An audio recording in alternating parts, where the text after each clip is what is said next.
Bonjour, bienvenue sur ce live LinkedIn. Nous allons prendre 3 petites minutes pour accueillir les participantes et les participants. En attendant que tout le monde se connecte, est-ce que vous pouvez nous partager, sur le chat en commentaire, d'où nous écoutez-vous? Où est-ce que vous êtes? Et on va faire un petit tour de table. Toi Marie, où est-ce que tu es? Alors, je suis à Paris, chez moi. OK. Et Anaïs et Chloé, où est-ce que où Bah, moi, où c'est êtes-vous? pareil. À Paris aussi, dans les locaux de l'ANDRH. Et au risque de faire du parisianocentrisme, je suis aussi à Paris dans les locaux de la FMD. Donc 3 Parisiennes, et Guillaume de Réverto. Nous, Réverto, on est basé à Villeurbanne, en banlieue lyonnaise, sur le pôle Pixel. C'est la cité du cinéma, à Lyon. Donc on vient un peu du monde du cinéma et puis, nous sommes les représentants de la province et peut-être pour être plus précis, la NDRH et la FMD, vous êtes situés où? Dans Paris? On est à quelques rues d'écart en plus, on est dans le quartier d'Opéra. Après la NDRH, c'est un réseau national, mais nos locaux sont dans ce quartier-là, ouais. Pas très loin de la OK. FMD d'ailleurs. Effectivement, mais il faut préciser qu'on va un peu partout en France et qu'on est un peu des globetrotters aussi, hein. On ne reste pas qu'à Paris. Vous arrivez à prendre le train, il est 12h02. Voilà, n'hésitez pas à nous partager en commentaire d'où est-ce que vous venez. On va commencer dans une petite minute. Ceux qui arrivent, qui s'installent. Et toi Marie, tu es à Paris, mais tu es souvent au Canada. Exactement, moi je suis aussi globe-trotteuse, comme disait Chloé. Donc je ne travaille pas qu'à Paris, je travaille aussi beaucoup au Canada, mais aussi très certainement en Suisse et en Belgique. Voilà.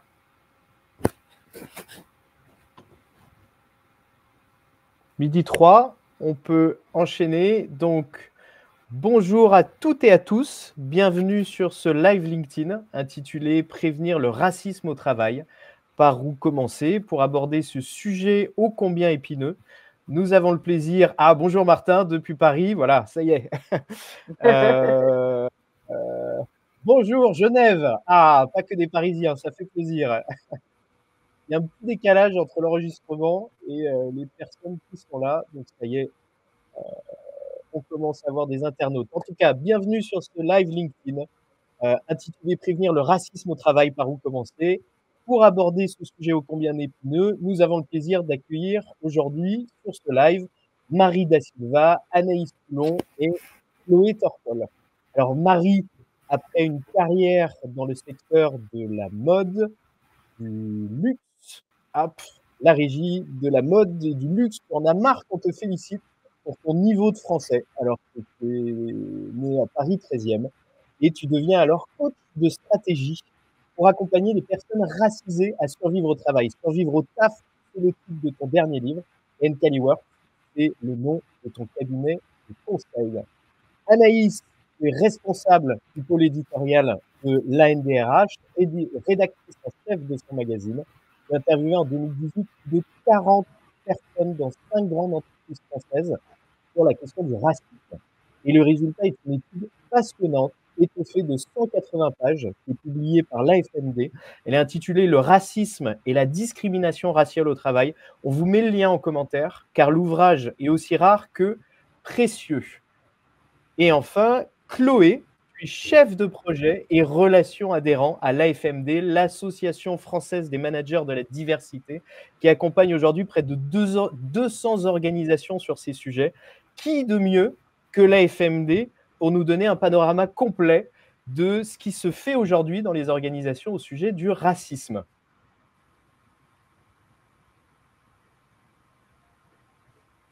Et enfin, toi, Guillaume, donc Guillaume Clerc, qui est à l'initiative de ce live, mais pas que, fondateur de Réverto, qui est une start-up lyonnaise qui utilise la réalité virtuelle donc les émotions, afin de faire de la prévention.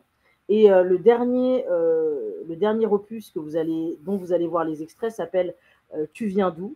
Et ce petit film, Tu viens d'où, permet de sensibiliser de manière impactante sur le racisme au travail. Merci Marie. Donc, la promesse de ce live, repartir avec des clés d'action concrètes sur le sujet du racisme au travail. Il est 12h06 et on démarre sur la première partie de ce live et on a voulu faire un point sur la sémantique parce que les mots sont importants. Et alors, Anaïs, en parcourant ton étude sur le racisme au travail, il y a quelque chose qui est frappant. Et pourtant, tu interviews notamment des professionnels de la diversité. Je cite ton rapport. Lors des entretiens, la question ethno-raciale les met mal à l'aise. Ils butent sur les termes à employer, ils hésitent, se répètent, ils utilisent des mots qui servent à contourner cette gêne. Tu leur parles de racisme et ils te répondent diversité, quartier prioritaire, port du voile. Anaïs, pourquoi ce malaise? Oui, tout à fait. C'est vrai que ça a été l'un des premiers constats de cette étude-là. Cette étude-là, donc, elle a été menée avec la FMD en 2017-2018, en partant d'un constat qui était que les politiques de diversité, elles ont émergé dans les années 2000 à la suite de nombreux mouvements sociaux qui expliquaient, qui réclamaient une vraie égalité dans les faits, quelle que soit l'origine réelle ou supposée. Et ça vient vraiment de là, ce mouvement de diversité historiquement. Et en fait, on faisait quand même le constat assez paradoxal que c'était un sujet qui avait complètement été évacué des politiques de diversité. Et l'un des premiers constats qui a émergé pendant cette étude-là, c'est que dans les entretiens, donc moi j'allais voir vraiment des personnes RH, diversité, managers, responsables syndicaux par exemple, c'est qu'il y a un malaise généralisé vraiment à mettre des mots sur ce dont on parle, et ça explique aussi pourquoi le sujet est toujours il y a une espèce de louvoiement. On essaie toujours d'évacuer ce sujet-là de la discussion parce que c'est très il y a ce malaise-là qui est quand même assez sûrement assez français, pas que français, mais quand même assez français. Et le malaise, il est sur plusieurs domaines. Le premier, c'est d'abord une grande difficulté à nommer de manière générale les personnes qui ne sont pas blanches. Voilà, et même le terme blanc est compliqué aussi. Enfin, voilà, on utilise le terme français. Moi, on a pu me dire français de souche ou on part sur la religion, par exemple, ou on part sur les quartiers prioritaires. Enfin, il y a une espèce de flou autour de ce sujet-là. L'origine ethnique, raciale, voilà, il y a ce flou sémantique qui permet finalement de s'éloigner aussi du sujet. Donc, c'est un premier constat. Et le deuxième constat, c'était aussi une grande difficulté à nommer le racisme. C'est-à-dire vraiment à utiliser déjà ce terme-là et puis à reconnaître que quelque chose ou que quelqu'un peut l'être. Et ça a été, je suis pas du tout la première à le dire, mais ça a été aussi un constat qui était quand même encore d'actualité en 2017-2018 et qu'il est encore aujourd'hui avec ce mot, il est très chargé et donc tout de suite, dès qu'il y a une accusation de racisme, ça devient un peu un drame. Et ce qui est le cas si c'est avéré, mais disons qu'il est parfois même impossible de sous-entendre que quelque chose a été raciste ou qu'une parole a pu l'être. Et donc voilà, on a très vite senti que ce sujet-là, il était vraiment chargé pour les personnes dès qu'on en parlait, que ce soit des personnes dans le domaine de la diversité ou des personnes, quand je dis dans le domaine de la diversité, ça veut dire des personnes qui occupent ces fonctions-là dans les entreprises. Donc en tout cas, très vite, l'un des sujets qui est revenu pour nous, c'était il faut clarifier les termes employés, il faut sortir de l'euphémisation des termes, et puis il faut assumer aussi en tant qu'organisation le fait que le racisme, qu'il soit intentionnel ou la discrimination raciale, si elle n'est pas intentionnelle, mais que l'effet est quand même là, c'est un vrai problème et que ça n'a pas sa place dans l'entreprise. Donc voilà, en tout cas, il y a eu ce premier constat sur la difficulté à mettre des mots sur ce sujet-là. Merci Anaïs. Donc, ce que tu nous dis, ce qui est frappant, c'est que dans les années 2000, les politiques de diversité se sont mises en place sur la question ethno-raciale, mais elle a été évacuée et depuis, on a du mal à en parler. On n'arrive pas à en parler par rapport aux autres sujets. Marie, j'ai envie de te donner la parole. Pourquoi est-ce que c'est important d'utiliser ce mot de racisme et pas de diversité? Déjà parce que, je rebondis juste un petit peu sur ce qu'a dit Anaïs. Je suis absolument pas étonnée du malaise que toi, Anaïs, tu as rencontré en faisant cette enquête. La difficulté pour les personnes de nommer, elle est aussi extrêmement spécifique. Le racisme, c'est un tabou français. Je pense que pour répondre à ta question, Guillaume, évidemment qu'il faut dire les termes, qu'il faut dire les mots, parce que quand on ne dit pas les termes, quand on ne dit pas les mots, ça veut dire aussi qu'on se prive de l'arsenal dont on a besoin pour comprendre. Et si on ne comprend pas, on ne solutionne pas. Donc c'est important d'utiliser le terme racisme au lieu d'utiliser ce terme un peu fourre-tout qui est celui de la diversité. De facto, nous sommes divers et différents. Le racisme, c'est une oppression systémique qui a un rôle dans la vie des personnes qui le subissent. Ça a une incidence sur les personnes racisées. Donc c'est important de dire le terme, même s'il n'est pas beau, même s'il est gênant, et même si la réalité qu'il recouvre n'est pas agréable à entrevoir. Donc, merci Marie. Donc, le racisme, c'est primordial d'employer les mots racisme et discrimination raciale. Selon la Commission nationale des droits de l'homme, le nombre de crimes et de délits racistes ont bondi de 32%, d'un tiers en 2023, et la moitié des délits viennent du monde du travail. Donc, c'est une réalité. Aujourd'hui dans le monde du travail, et les études constatent aussi que ça explose littéralement durant deux périodes, à deux moments, sont les élections et après des attentats. Chloé, on a l'impression que le racisme n'est pas mesurable dans une organisation puisque la loi interdit les statistiques ethniques. Et pourtant, il existe des outils pour évaluer l'impact du critère ethno-racial en entreprise. Peux-tu nous expliquer comment faire?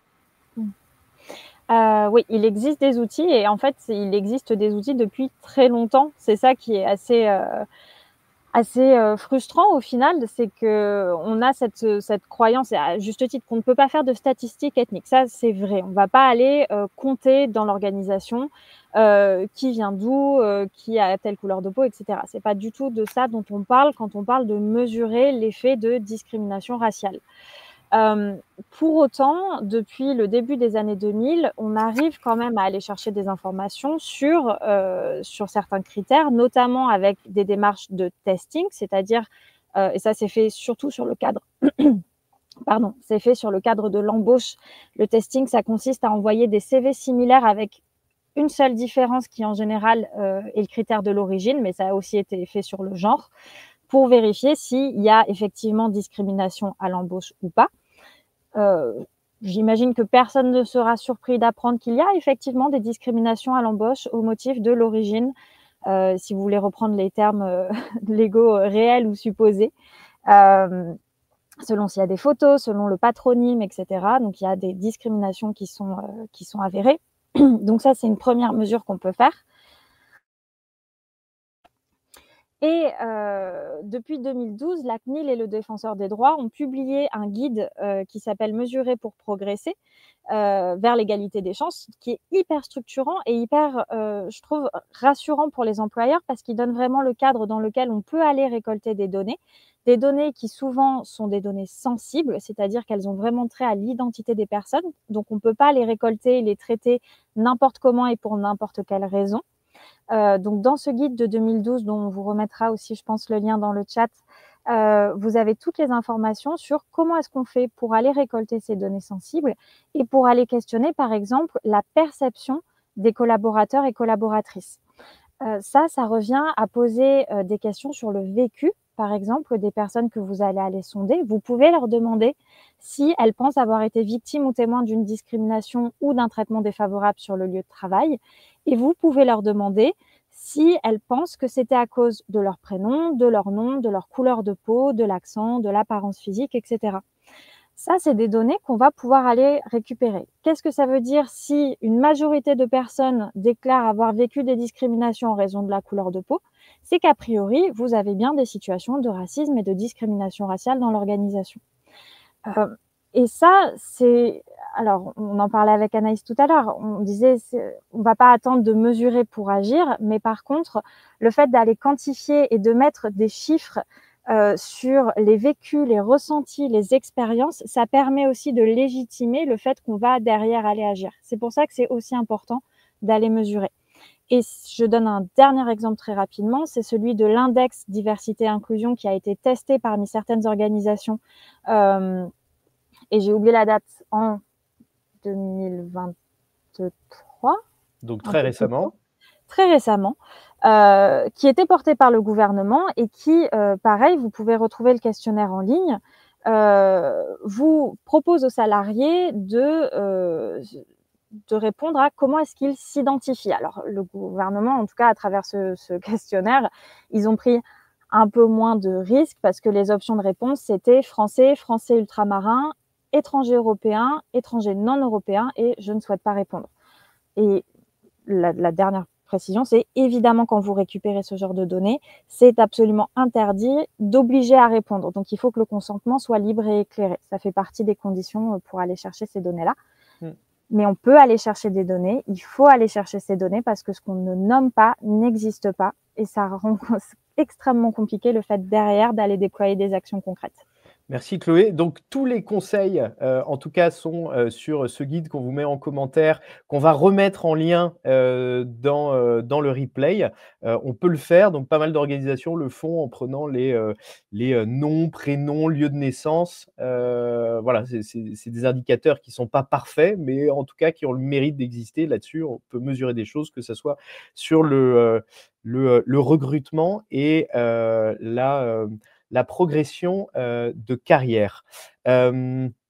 J'en profite pour vous demander, voilà, aux internautes, et puis je vais te faire réagir, Anaïs. Selon vous, quelle action il faut, bon, une fois qu'on a mesuré, voilà, qu'est-ce qu'on met en place? Selon vous, quelle action faut-il absolument mettre en place dans l'organisation pour prévenir le racisme et les discriminations raciales au travail?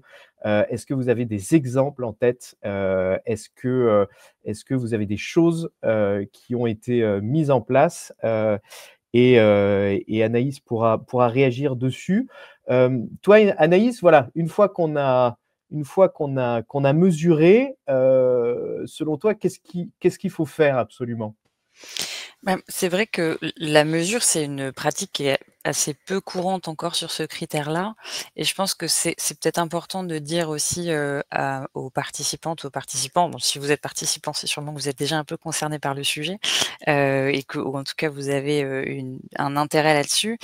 Il est très, très facile de douter de l'existence du racisme et de la discrimination raciale, et c'est encore plus simple quand on n'a pas de chiffres qui viennent prouver, cette existence-là. Donc ça permet quand même de rester, dans un déni de la situation. C'est quand on a aussi mesuré les différences entre les femmes et les hommes, par exemple, et les différences de réalité, qu'on s'est quand même rendu compte qu'il y avait un vrai problème et l'index égalité, par exemple, est là pour nous le rappeler sur l'enjeu de la rémunération. On n'a pas ces mêmes mesures aujourd'hui ou si peu sur le critère ethno-racial. Donc c'est assez simple de se dire qu'il y a pas de problème. Tout comme c'est assez simple de penser qu'il y a plus d'homophobie une fois que le mariage pour tous est passé. C'est plus complexe que ça et surtout, enfin moi je dis ça d'autant plus que je le vis par le racisme. Donc je pense que c'est vraiment important d'essayer soi-même d'abord avant de s'informer et de s'éduquer soi et de comprendre qu'on a tous ces biais-là et que ça a forcément une incidence dans le monde du travail aujourd'hui. Si on arrive à mesurer ou si on n'y arrive pas et qu'on a au moins accès à différents chiffres, on peut vous les partager, hein, mais aujourd'hui, par exemple, les candidats qui sont perçus comme maghrébins en France reçoivent 4 fois moins de réponses quand ils envoient un CV. On peut argumenter tout ce qu'on veut sur l'existence ou non du racisme dans notre société, n'empêche que les chiffres sont là et quand on fait ce type de mesures, on a ce type de résultat encore aujourd'hui, qu'on le veuille ou non. Donc je pense voilà que c'est important au moins de faire cet état des lieux. On n'est pas obligé de mesurer parce que parfois c'est quand même compliqué d'avoir l'aval de sa direction et ça peut coûter un petit peu d'argent si on veut se lancer là-dessus. Je pense que le premier point, c'est d'abord vraiment d'oser ce qu'on a dit, nommer les choses et d'abord de faire ce travail sur soi et surtout de bien comprendre que quand on parle de racisme et de discrimination raciale, on ne parle pas que de l'insulte ouverte qui vise à dégrader l'autre, même si on parle aussi de ça, et qu'on peut aussi parler de tout ce comment dire, ce continuum qui part de l'humour et qui arrive jusqu'à l'agression. Et je pense que c'est important de bien comprendre ça et de commencer à comprendre que tout ça, c'est fondé par des stéréotypes et donc ça passe d'abord par sa propre éducation. En tout cas, moi, c'est un point que j'aimerais vraiment souligner, c'est d'abord de faire ce travail pour soi-même. Et il y a notamment aussi on peut mesurer ses propres biais avec un outil d'Harvard, par exemple, qui a aussi ses défauts, mais qui peut être un premier pas gratuit, facile à faire en quelques minutes pour prendre conscience aussi de ce type de comportement qu'on peut avoir, nous, encore aujourd'hui. J'espère avoir répondu à la question.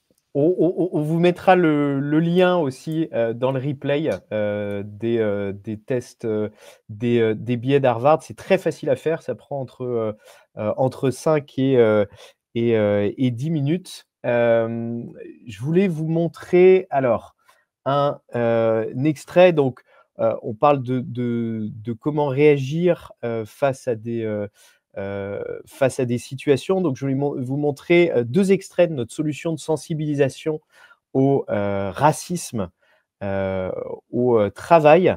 Dans cette solution, on incarne Christian, une personne racisée, noire, qui démarre un nouveau job.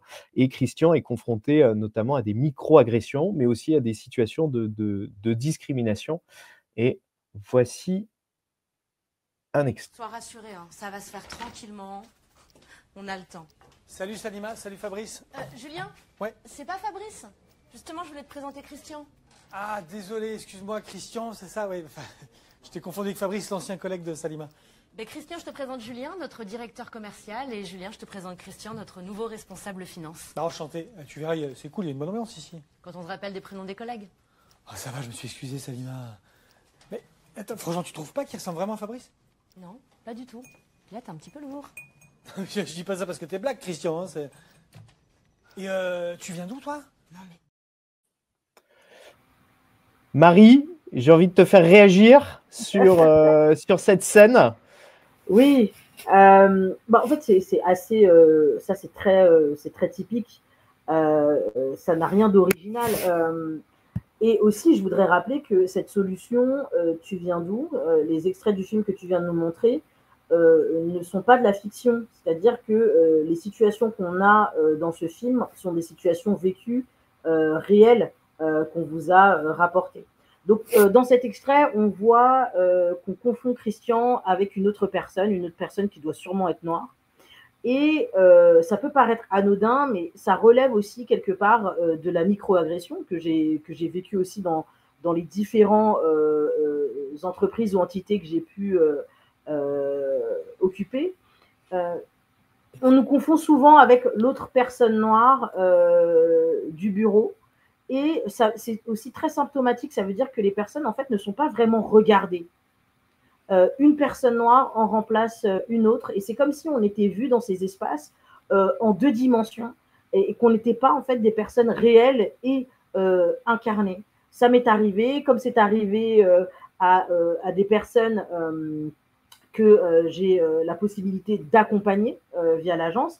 Enfin, le truc de confondre les prénoms, de confondre les personnes, parce que finalement, elles sont interchangeables, c'est quelque chose de très, très, très banal en entreprise. Le fait de ne pas se donner la peine de s'intéresser à la personne, de la voir, c'est aussi symptomatique des situations racistes qu'on peut rencontrer en entreprise.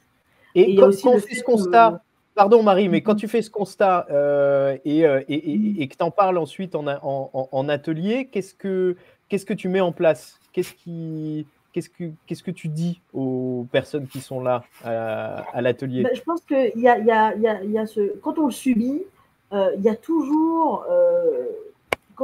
toujours une hésitation à corriger.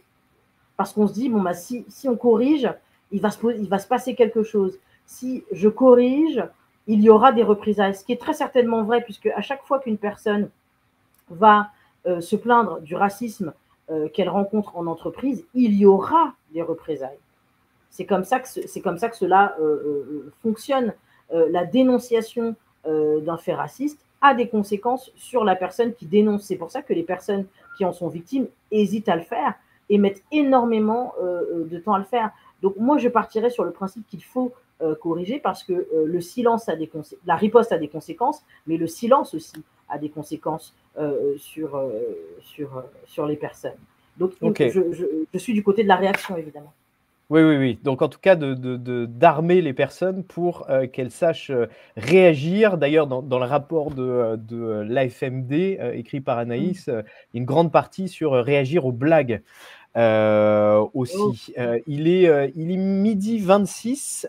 Déjà. Chloé, est-ce que... Oui, le temps passe vite. Chloé, est-ce que tu peux nous dire un peu un panorama de ce que font aujourd'hui en 2025 les entreprises, les organisations sur ce sujet?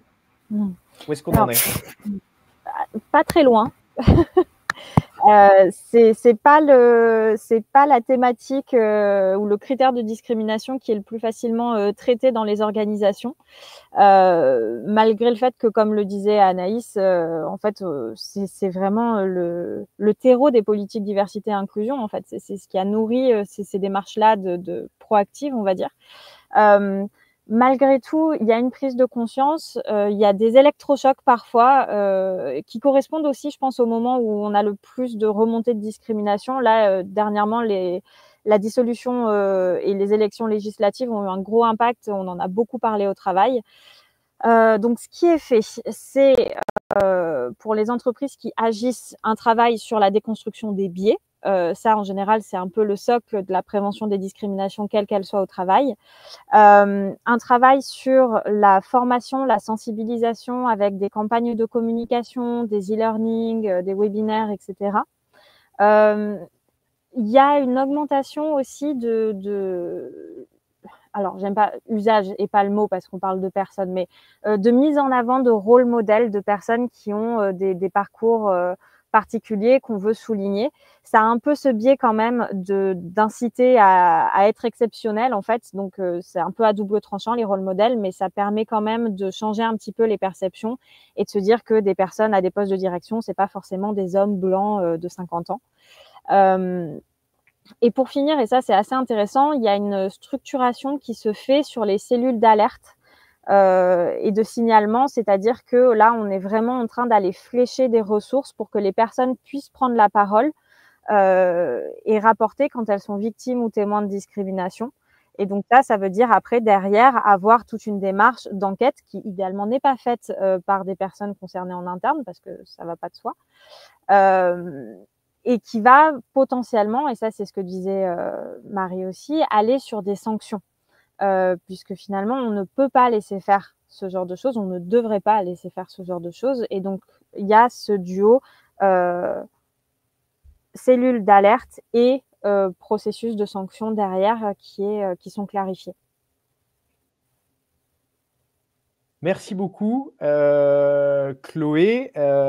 Donc, ce que j'en retiens, en tout cas en conclusion de ces 30 minutes très denses, il faut utiliser le mot racisme, discrimination raciale, appeler un chat, et pas des mots vagues si on veut traiter de ce sujet.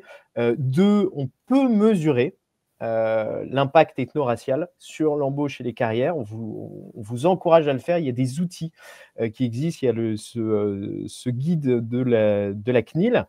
3, voilà, on peut mettre des actions en place, notamment, on l'a dit, former au biais. pour se rendre compte aussi qu'on participe, que le racisme n'est pas forcément conscient, qu'on participe à un système. Et enfin, là, tu le disais, Chloé, Aïssatou aussi en commentaire le disait, des canaux de remontée de situation, qu'on ait des structures d'alerte. Il faut sanctionner les comportements problématiques, ne pas avoir peur. Marie, j'étais marqué, tu me disais souvent, les entreprises prennent le racisme comme un problème de communication et ils t'appellent pour faire de la médiation, alors que le racisme, c'est pas un problème de communication. Et j'ai envie de te laisser le mot de la fin là-dessus, sur voilà, selon toi, qu'est-ce qu'il faut retenir? Et puis ensuite, on a 15 minutes de questions-réponses avec les internautes. Merci. Oui, le racisme, en fait, n'est pas un problème de communication, c'est une destruction sur des personnes. Le racisme détruit littéralement des vies. Si ce n'est pas l'espérance de vie, c'est l'espérance dont on a besoin pour avancer. Et je dirais que si on veut que ça change au niveau de toute structure donnée, il faut déjà considérer le racisme comme un problème urgent et destructeur. C'est-à-dire que si on ne considère pas que le racisme est un problème urgent, ça veut dire qu'on se donne, il y a beaucoup de temps en fait qui est pris à régler ces questions, et pendant ce temps-là, on a des personnes détruites. Donc il y a aussi, pour que ça change, il faut que les moyens soient proportionnels à la menace que pose le racisme sur la vie des personnes. Ça, c'est déjà la première chose. Si on considère que c'est un problème urgent, on va mettre les moyens en face pour que ce problème soit solutionné. Et aussi, tout ne repose pas, et comme l'a dit très justement Anaïs, tout ne repose pas sur la question de la formation. Il faut aussi pouvoir sanctionner, pouvoir rappeler à l'ordre, pouvoir dire ça, ce n'est pas possible dans notre structure. Et je finirai en disant qu'il y a aussi une réflexion à avoir sur la culture que l'on veut avoir dans une entreprise donnée. Par exemple, quand je travaille avec une structure donnée sur la question des formations à l'anti-racisme, c'est important, ces formations, elles sont importantes pour que l'entreprise puisse envoyer un message et dire cette question, elle est importante pour nous. Cette question, elle est fondamentale. On fait attention à l'égalité entre les personnes. Et quand, par exemple, un nouvel arrivant arrive en onboarding et qu'on le forme sur cette question, bah, tout de suite, il se dit « Ah, c'est un environnement où cette question est importante ». Donc, la formation, c'est un outil, mais pas que. Il faut aussi avoir des canaux de remontée, évidemment, mais il faut aussi traiter ces plaintes comme quelque chose de sérieux. Alors, merci Marie. Beaucoup de questions sur le chat. On en arrive aux 15 minutes d'échange encore avec vous, et notamment pas mal de questions sur quel est le cadre légal. Peut-être Anaïs, je te laisse répondre là-dessus. Oui, tout à fait. C'est vrai que le cadre légal, il est important. Il vise à la fois donc le racisme, j'ai envie de dire l'idéologie, et puis la discrimination raciale, c'est-à-dire là où on se fiche de l'intentionnalité, on se fiche de l'intention, et c'est juste l'effet qu'on va aller mesurer. On est souvent dans le milieu du travail, évidemment, il y a des acteurs racistes idéologiques, mais on est parfois souvent dans la limite aussi entre les deux. Et donc, ce qui intéresse, je pense, et ce qu'il faut regarder en tant que RH, moi j'ai l'habitude de plutôt parler à des RH et des employeurs, c'est de regarder l'effet, l'effet que ça a eu sur la personne. La loi, elle définit la discrimination comme un traitement différencié, donc c'est une différence de traitement qui est fondée sur un critère. Et ce critère-là, on n'a pas le droit de l'utiliser pour traiter différemment quelqu'un. Parfois, on a le droit d'utiliser des critères différents. J'ai le droit de, si je vends des tickets de cinéma, j'ai le droit d'utiliser le critère de l'âge pour faire payer moins cher telle personne, par exemple. Ça, c'est autorisé aujourd'hui, ou d'utiliser un autre critère. Par exemple, le fait que la personne soit étudiante pour lui faire payer un billet moins cher. Dans le recrutement, ou dans la progression de carrière ou dans les promotions, les primes, etc., j'ai pas le droit d'utiliser une vingtaine de critères, dont le critère ethno-racial. Couleur de peau, consonance du nom de famille, que ce soit conscient ou pas, encore une fois. Vraiment, ça, c'est le point avec lequel j'ai envie que vous repartiez aujourd'hui, c'est l'intention. C'est pas qu'on s'en fiche parce qu'elle est quand même importante et notamment pour la personne qui vit cela, mais il faut sortir de ce sujet-là pour décharger un peu le critère du racisme et pouvoir vraiment agir là-dessus sur les conséquences aussi que ça a sur les personnes. Voilà, donc le cadre légal, il est beaucoup autour quand même de la non-discrimination. Et puis, de l'autre côté employeur, il y a aussi l'obligation de santé de sécurité. Ça me paraît quand même important de le rappeler. L'employeur, quel qu'il soit en France, a cette obligation de protéger ses salariés et donc d'assurer leur santé et leur sécurité. Et donc voilà, c'est souvent sur ces 2 pieds-là qu'on s'appuie, sur des cas, comme ceux qu'on peut évoquer aujourd'hui. Alors, on a aussi ce sujet-là, et ça pose toute la question aussi de, mais là on ouvre un champ, beaucoup plus important, à quel moment je mène une enquête, dans mon entreprise et à quel moment je passe le relais à la justice. L'employeur, peut être amené à mener des enquêtes en interne et donc j'invite vraiment les employeurs à se renseigner là-dessus. Il y a tout un tas de trames qui peuvent exister et le défenseur des droits a récemment aussi, pris position pour, clarifier ce qu'on attend d'un employeur en termes d'enquête interne et de signalement et donc voilà, il y a, le parce que je vois certains commentaires, dans le chat, qui disent qu'il y a un risque en fait qu'on se substitue à la justice. C'est vrai, pour autant, ça ne veut pas dire que l'employeur, n'a pas d'obligation et l'employeur en a quand même et notamment quand il y a des remontées. Donc voilà, pour les RH ou les personnes qui sont intéressées, je vous invite vraiment à regarder ce que fait le défenseur des droits là-dessus. Il y a notamment une plateforme qui existe et qui s'appelle Égalité contre le racisme, et qui propose plein d'outils. En tout cas, il faut, On va vous mettre le lien en ouais, commentaire je pense que c'est là-dessus. important d'aller Effectivement, regarder. défenseur des droits, il y a des guides, très précis sur les sanctions, les systèmes de remontée et effectivement pour vous accompagner, c'est très bien fait. Est-ce qu'on a d'autres questions? Comment faire lorsque les cas ne sont pas caractérisés? Qui veut intervenir là-dessus? Peut-être juste un point. Marie, vas-y, je t'en prie. Vas-y, Marie, hop, Ok. vas-y En Marie. fait, les cas seront en vrai, les cas, j'ai envie de dire, seront toujours caractérisés dans la mesure où quand une personne porte plainte ou quand une personne fait une remontée, il ne faut absolument pas croire en fait que c'est un acte anodin ou facile et qu'on le fait directement. C'est-à-dire que dénoncer le racisme a un coût certain pour la personne qui le dénonce parce que on dénonce via le système qui est lui aussi raciste.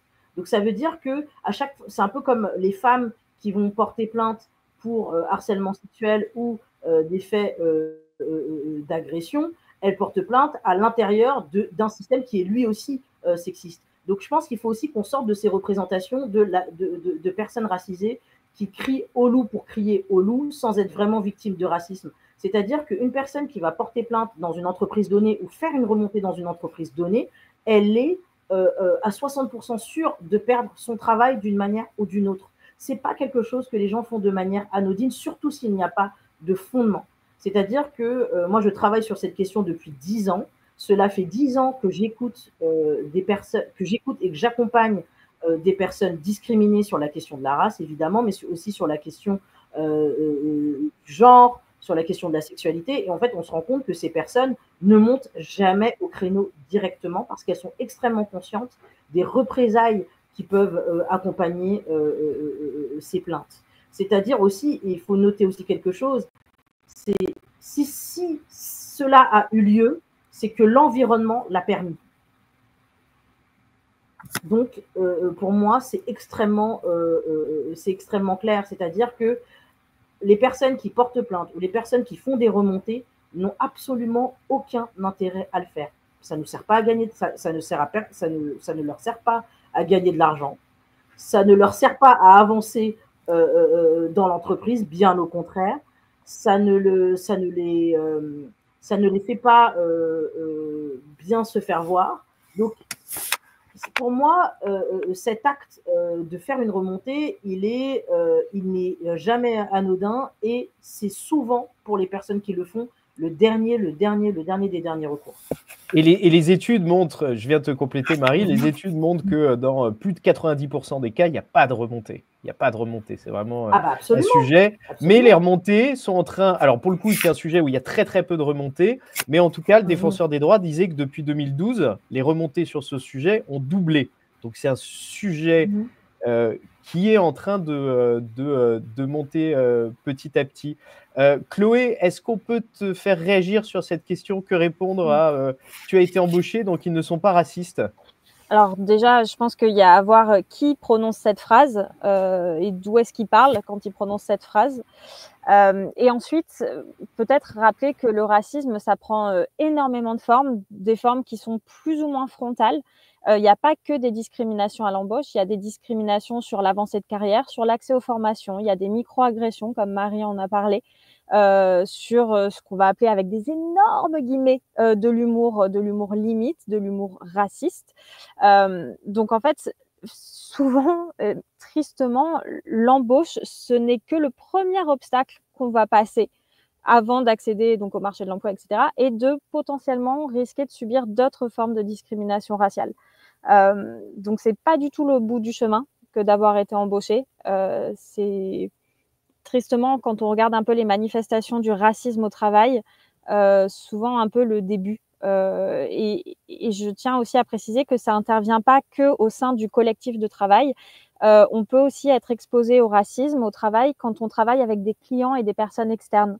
Et ça, c'est des situations qui sont d'autant plus difficiles que on ne sait pas comment réagir, dans le sens où on représente son entreprise ou son employeur, que derrière il y a des bonus, des primes, etc., et que perdre un client, ça veut dire, ça a un impact monumental. Donc, comment est-ce que vous faites quand votre client il a des propos ou des comportements racistes? Ça, en fait, les personnes qui sont racisées, elles sont pas outillées pour gérer ce genre de situation non plus. Donc, ça les met vraiment dans de grandes difficultés. Donc, l'embauche, c'est pas du tout la fin des problèmes, on va dire. Et ça permet pas de dire que l'employeur est pas raciste. Vous, Chloé, en tout cas, tu me disais, vous avez une frustration sur ce sujet-là à l'AFMD. Ouais, parce qu'au final, l'enquête qu'a conduite, donc on sait que c'est les discriminations ethno-raciales, c'est un peu le début des réflexions au début des années 2000. Il y a eu l'enquête qu'Anaïs a pu conduire en 2017-2018, et nous, l'année dernière, avec, je le disais, le séisme des élections législatives, où en fait, on a vu le score du RN un peu comme une remise en question du vivre ensemble, et puis ça a donné lieu à l'augmentation d'actes racistes. Donc, il y a eu un peu cette sidération-là. Nous, on a fait une table ronde l'année dernière où on s'est demandé si on n'avait pas oublié de parler du racisme au travail. Et c'est une question rhétorique, parce que clairement, oui. Récemment, il y a eu la grande consultation de Make.org, qui est une consultation citoyenne sur la diversité et l'inclusion au travail. La question, c'était qu'est-ce qu'on peut faire pour plus d'inclusion au travail? Le critère de l'origine ethno-raciale n'arrive pas en tête, n'arrive pas tout court dans les préconisations faites par les citoyens et citoyennes. Ce qui arrive, c'est le handicap et l'accompagnement des seniors, qui sont des sujets qui sont traités de longue date, avec lesquels il y a quand même des cadres et des dispositifs. Donc, on voit qu'encore aujourd'hui, c'est un sujet qui n'est absolument pas conscientisé par les citoyens et citoyennes, qui sont aussi des salariés et qui donc sont potentiellement susceptibles d'être racistes au travail. Merci Chloé.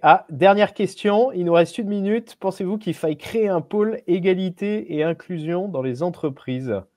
comme au Canada. Anaïs, je peux te faire réagir dessus? Oui, bien sûr. Alors déjà, je rejoins complètement ce qui a été dit par le passé. Enfin, juste avant, il y a un déni quand même, clairement. Et je pense que de la première action, parce que faudrait pas que les personnes qui sont avec nous ce midi repartent en se disant que tout est perdu.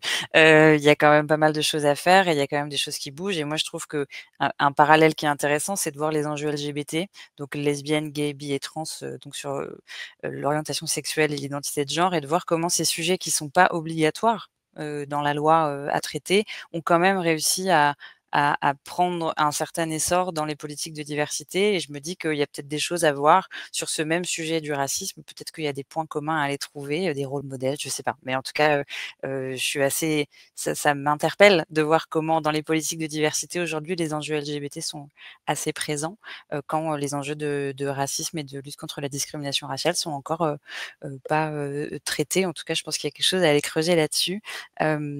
Et sur la question qui a été posée, oui, c'est le cas aujourd'hui dans beaucoup de structures, la création de pôles égalité, inclusion, voilà, ça date début des années 2000, la charte de la diversité, je crois que c'était 2005-2006. 2004, ouais. Pardon, 2004. Encore une fois, ça veut tout et rien dire. Ça dépend pourquoi on le fait. Si l'objectif initial, c'est la lutte contre les discriminations et le traitement égalitaire des personnes, c'est super. Si l'enjeu, c'est de faire de la com et une brochure pour dire qu'on agit, je suis un peu plus mitigée sur la question. Donc voilà, il y a autant de bonnes raisons que de mauvaises raisons de s'engager sur ces enjeux-là. Et je pense que, en tout cas, c'est toujours une bonne chose de voir qu'il y a des politiques diversité, égalité. Il faut quand même aller creuser ensuite pour comprendre leur objectif. Et je pense que, mais ça c'est mon avis personnel, si l'objectif c'est la lutte contre les discriminations, c'est quand même un peu mieux. Voilà, en tout cas, il y a beaucoup de choses qui se font quand même. Il y a ces plateformes-là, notamment côté défenseurs des droits. Et je pense que de toute façon, l'un des premiers jobs, c'est quand même de travailler d'abord sur soi et à son échelle pour essayer d'améliorer les choses dans sa structure. Merci Anaïs. Merci, il est 12h47. Merci Anaïs, merci Marie, merci Chloé pour votre participation. Merci à toutes et à tous pour votre attention. Voilà, on a évoqué ce sujet du racisme au travail. J'espère que ce live vous sera utile. Dans le lien du replay, voilà, on va vous remettre en tout cas les liens. Pardon s'il y a un lien, j'ai vu en commentaire qui était cassé. En tout cas, on va vous mettre les ressources pour pouvoir avancer sur ce sujet. Merci beaucoup, bon après-midi et à bientôt. Merci beaucoup. Merci. Au revoir.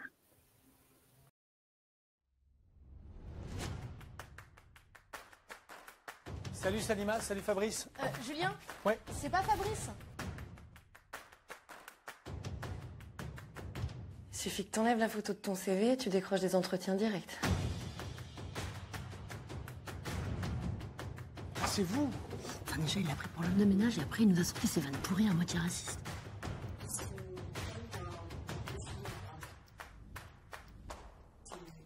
Tu passes pas auprès des clients.